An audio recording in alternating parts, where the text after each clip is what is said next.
Things didn't just heat up in San Francisco, they exploded. In a Game 4 that felt more like a wrestling match than a basketball game, the Golden State Warriors clawed out a wild 109-106 win over the Houston Rockets. And now, they're one win away from shocking the second seed and closing this circus of a series in 5. Fred VanVleet had a chance to play spoiler, a deep 3 at the buzzer, but it clanked off. And with that, Golden State takes a 3-1 series lead heading back to Houston. The Warriors have held on to take a 3-1 lead in the series. Brandon Podziemski lit it up with 26. Buddy Hield came alive with a go-ahead 3 and 15 points in his first start. And Steph Curry, despite a rough night shooting, still found ways to make noise with 17 points and some fiery moments that fueled the chaos. We're talking 4 technicals and a flagrant in the second quarter alone. The Circus came to town early. With the score tied at 36, Curry came up the sideline. Jaylen Green set a punishing screen on Amen Thompson, and that lit the fuse. Dillon Brooks fouled Curry, things got heated, and suddenly you've got Curry, Draymond, and Brooks all jawing, all getting teed up, but it didn't stop there. Quinton Post and Jabari Smith Jr. started flailing at each other like it was WWE, and later, Draymond shoved Tari Eason's face into the floor. Foul on Draymond Green, the foot remains, the jersey being held. Oh, we've got some. That earned him a flagrant one, and Eason a tech after a full-blown wrestling scramble for a loose ball. At one point, Draymond's leg was literally on Eason's neck. Alperen Sengun did everything he could to keep Houston alive with a monster 31-point, 10-rebound night. VanVleet even tied it up late with a clutch 3. But when it mattered most, Golden State had the composure, or maybe just the cold-blooded chaos, to come out on top. Just when you thought this game couldn't get any more unpredictable, Steve Kerr flipped the script. He made a bold call before tip-off, benching Moses Moody and sliding Buddy Hield into the starting lineup. And that gamble? It paid off perfectly. Hield didn't waste a second. He brought a surprising level of defensive fire early on. Yeah, Buddy Hield, defense. And then caught fire later with some clutch buckets. He ended the night with 15 points and a game-high plus 17 in just 30 minutes. Not bad for a guy who was riding the pine a few games ago. But the real show? It was the starting 5. When they were on the floor together, it was complete domination, outscoring the Rockets 41-20 in just under 15 minutes. That's not a basketball game. That's a circus act. If you're enjoying the content, don't forget to hit that subscribe button and join the community for more exciting videos. This was one of those weird games where Steph Curry, the face of the franchise, the guy who usually takes over late, kinda didn't. He looked more like a role player, a bystander. And yeah, that's not something you see every day.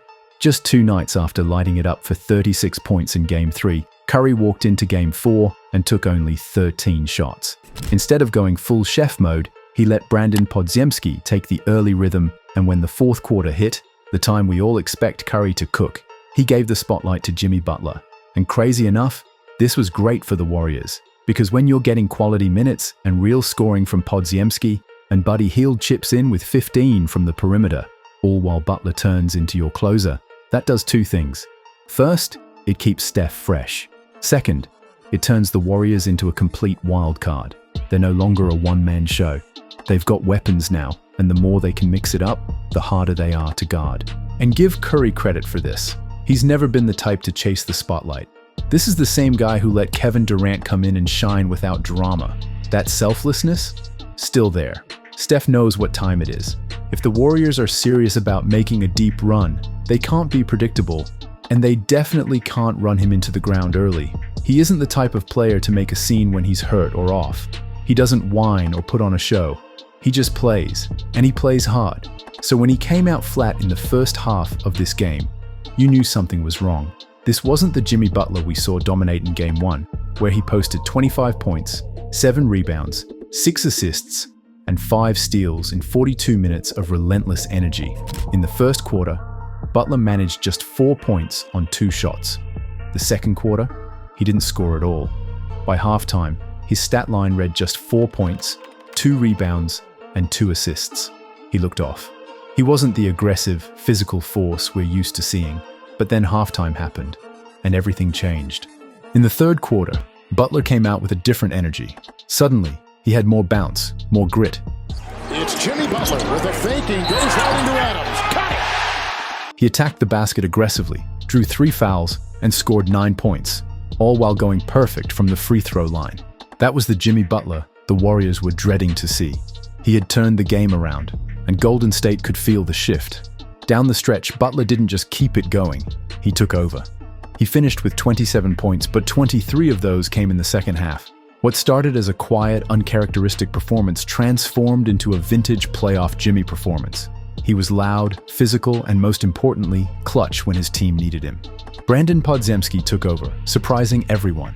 In Game 4 was chaotic, and Podziemski thrived in the chaos. He hit 6 3-pointers, outscoring Curry, who made 2. Podziemski scored more in this game than Jaylen Green did in Games 1, 3, and 4 combined. He had a great quote after the game. "You've got to tell yourself you belong in the moment. Good and great players want the moment, thrive in it, and don't back down." This wasn't just talk. It was a sign of the confidence needed in such a wild game. The rookie stepped up like a seasoned player. On the other hand, Jaylen Green struggled badly. While Draymond Green was out making headlines, Jaylen was nowhere to be found. For the third time in 4 games, he disappeared, scoring just 8 points on 8 shots, none in the fourth quarter.